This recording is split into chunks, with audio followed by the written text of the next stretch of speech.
Pablo, reporting abuse, neglect by phone.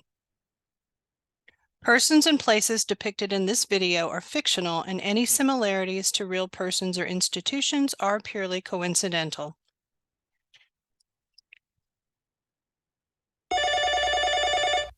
An image of a telephone. Hi, this is Cindy, ID number 1249. Thank you for calling. Are you calling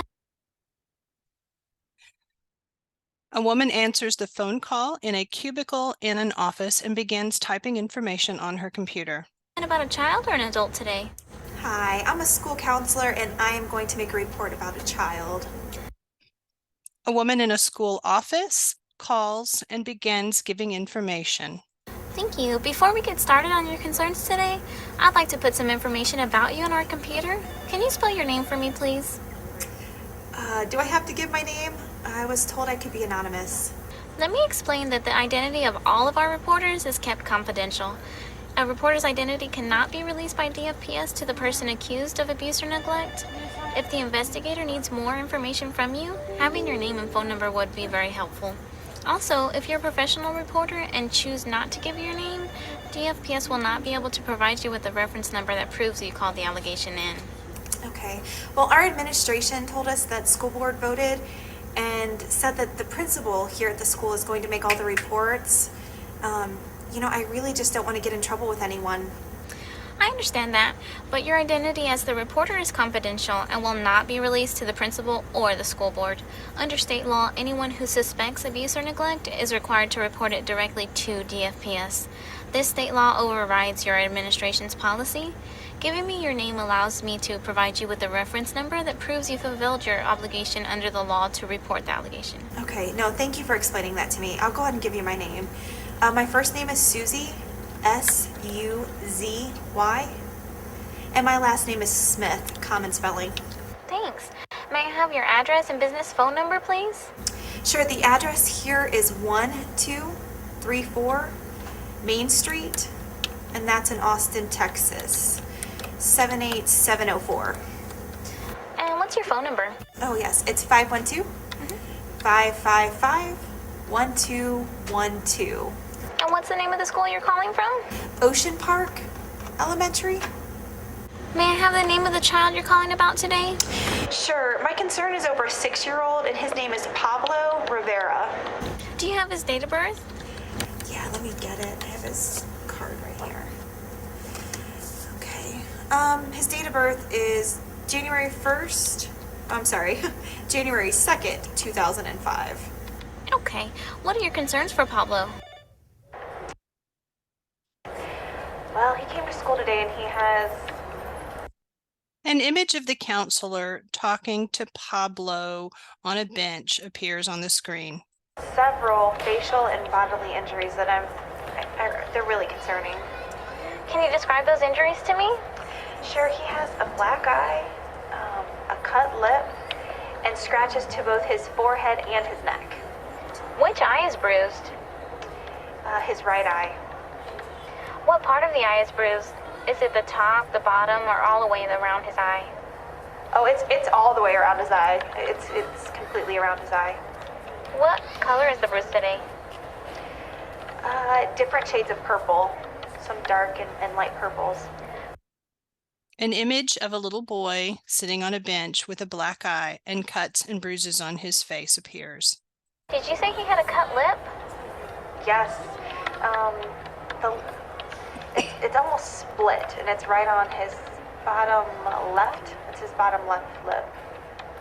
And he has scratches also? Yeah, he's got scratches on his forehead. There's one real long one that runs across his forehead, and I would say that's about 3 inches. And then there's just a few on the bottom that are about 2 inches. And the same with his neck. The neck scratches, I would say, are about 2 inches long, and there's probably 3 of them right in a row running horizontally across his neck. Are these scratches deep or superficial? Was there any bleeding? No bleeding. Definitely, I think they're surface scratches. And he was complaining of a headache as well. Does he still have a headache right now? Do you think he needs emergency medical attention? No, I did send him down to the nurse's office, and he did receive some attention there. and I really do think he's feeling better. Okay. What does Pablo say about the injuries? Well, he said that Mom didn't come home last night. He said that they didn't eat dinner, and it looks like they didn't eat breakfast this morning either because Dad was drunk. Dad got mad at him, and he said that he hit him several times in the face, and consistently, that's what he's telling me about what's happening. The scene shows the two women each talking on the phone. Do we know why Dad got mad at Pablo?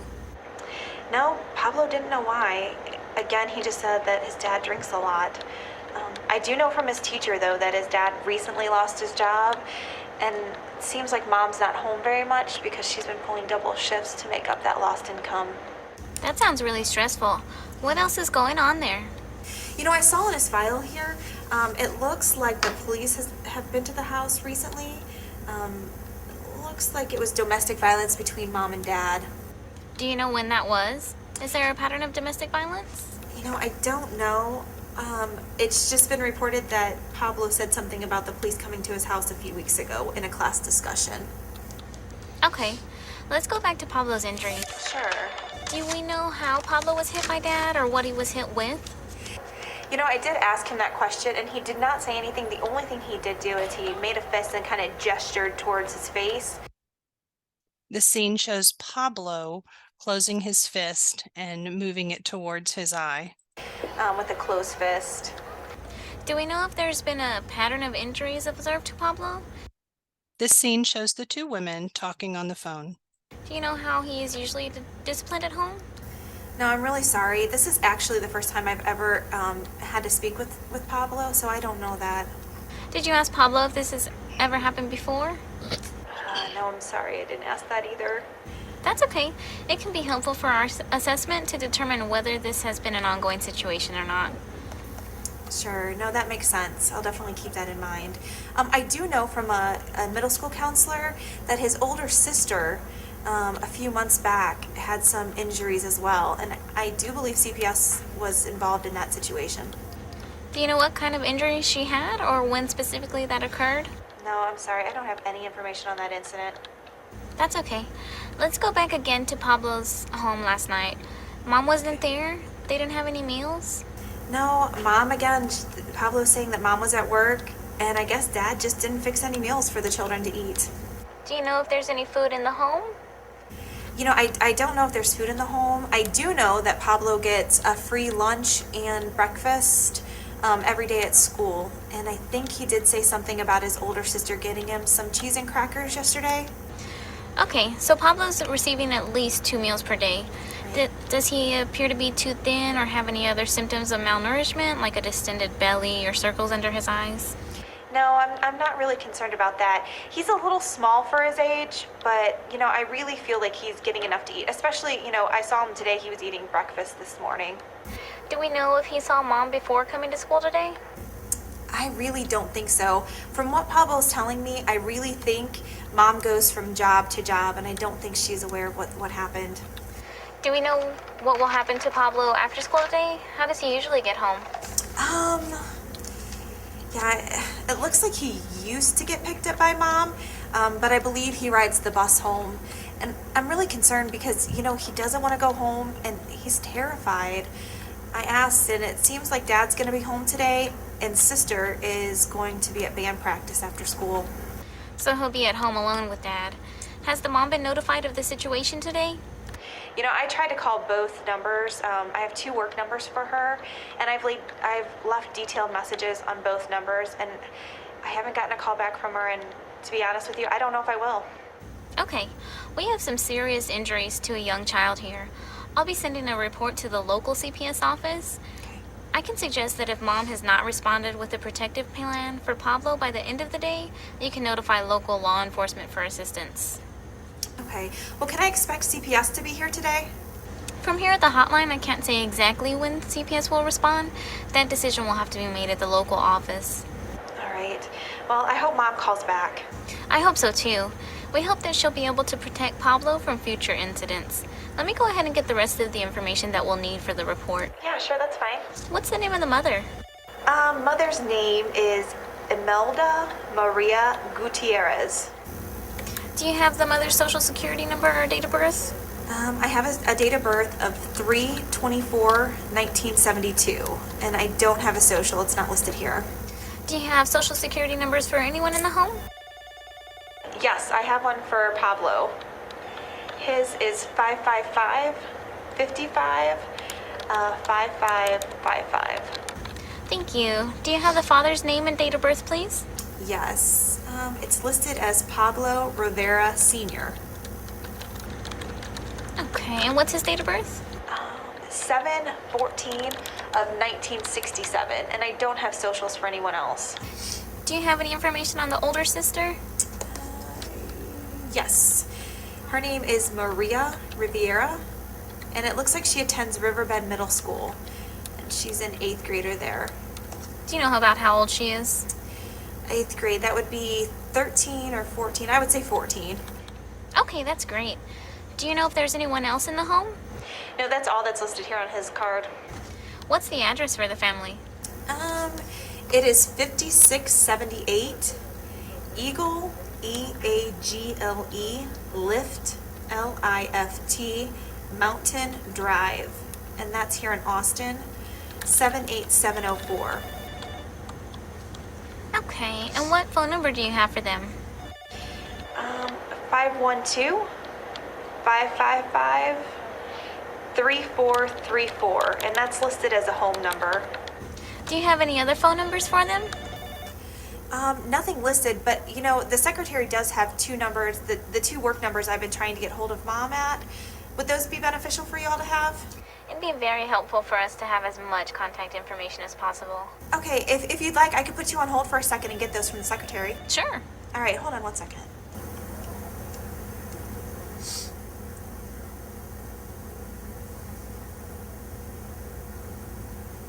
Hi, it's Suzy. Yeah, do you have those numbers for Mrs. Gutierrez? Yeah, I'm ready. Uh-huh. Okay, and the second one?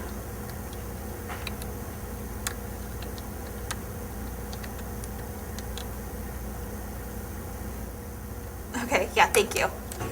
Bye-bye.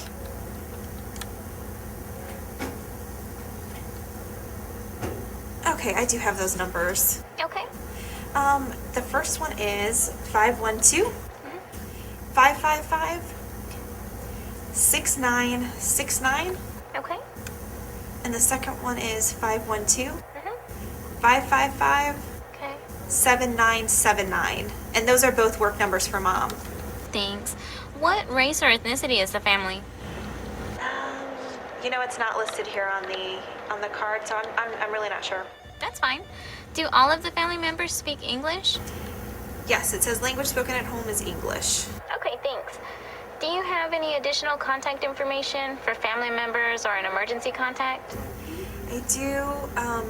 Grandma's listed on his emergency contact card, and her name is Bonita, Bonita Ruiz. Okay, and what's her phone number? Sure, it's 512 Uh-huh. 555 Okay. 6633. Thank you. Now, who else at the school knows about this situation? You mentioned that Pablo was seen by other staff members? Yeah, there was a hall monitor, and then his teacher, and then of course the nurse. Do they need to make a report as well? Yes, every professional who knows about the situation is required to report. For a situation involving serious injuries like Pablo has, we recommend calling into the hotline so that we can get the report out to the local office as soon as possible. When it's not an emergency, we recommend that professionals use the Internet Reporting System, which can be found at www.txabusehotline.org. Okay, I'll write that down for future reference. May I please have the names and phone numbers of the other school staff members? You know, I really don't feel comfortable giving that information. I remember distinctly last year a mad mother coming up here confronting a teacher about something CPS told the mother, who reported the incident to CPS. And to be honest with you, I just don't want to get these other teachers or staff members into trouble. It's fine that I give you my name, but I'm just not comfortable giving you theirs. The situation you're describing is actually a common trick that people use to try to find out who has reported them. If your teacher responded with, "Oh my gosh, they weren't supposed to tell you," then she gave herself away to the mother. If everyone involved in this situation denies making the report, then the accused person won't be able to find out who made the report. We just want to be able to help our field investigators with as much information as possible. Okay. No, I understand. I'll go ahead and give you their names. Okay. The hall monitor's name is Wilma, Wilma Cooper. Okay. The child's teacher's name is Mary Miller. Okay. And the nurse's name is Anna Juarez. Can they be reached to the same number you gave me? Yeah, the 512-555-1212 number. Okay, great. Thank you so much for your help with that. Keep in mind that CPS does use the information reported in the allegation in order to investigate, and that a CPS investigator may be contacting you to get a witness statement. However, if the CPS investigator talks to you as a witness, he or she will not make the reference in the investigation write-up to the fact that you are also the reporter. Let me provide you with the call ID number for your records. Let me know when you're ready to jot it down. Sure, I'm ready. Is this the number I need to give to those other staff members when they make their reports? No, this call ID number is only for you. It's a unique reference number for your records and no one else will be able to use it. The call ID number for this report is 63412654. Okay, so that's 63412654. Right. And do I need to call back if Mom calls in? You can call back about anything else that happens today that you think we need to know about. You can also call back at any time if you're concerned about another incident. If you need to call back to the hotline to give any additional information about the situation, you can give the call ID number to any intake specialist here, and he or she will be able to pull up your original report. Okay. How am I going to know what's going on with Pablo after the call? You could contact the local CPS office, but they may not be able to give you any further information about their investigation. You should receive a letter regarding the outcome at the end of the investigation. Do you have anything else to add right now? No, I don't have any information to add, but I do just want to stress that I'm very concerned about what's going to happen to this little boy. I understand. I'll send it out right now to the local office so that we can see what CPS can do to help. Again, my name is Cindy and my ID number is 1249. Thank you very much for making the report today. All right, thank you so much, Cindy. Thank you. All Goodbye. right, goodbye. Hi, Cindy. How you doing? I'm doing good. I just have a high priority report about a 6-year-old with some pretty severe injuries. Okay, let's go ahead and send that to Child Protective Services. Okay.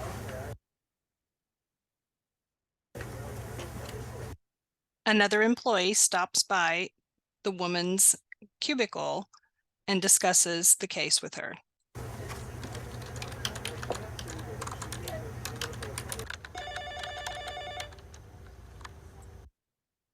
The credits roll. Written by Ann Jemison, Rebecca Morrow, Andrea Price, producer-director Joe Henry Delgado, cast school counselor Holly Costin, statewide intake specialist Dominga Heath. Pablo is Andres Martinez, statewide intake supervisor Drew Lizcano, legal department approval Elizabeth Salinas Strittmatter, location coordinator Lorraine Robinson, captivative director Nico This is Cindy, ID number Talico? 1249. Thank you for calling. Are you calling about a child or an adult today?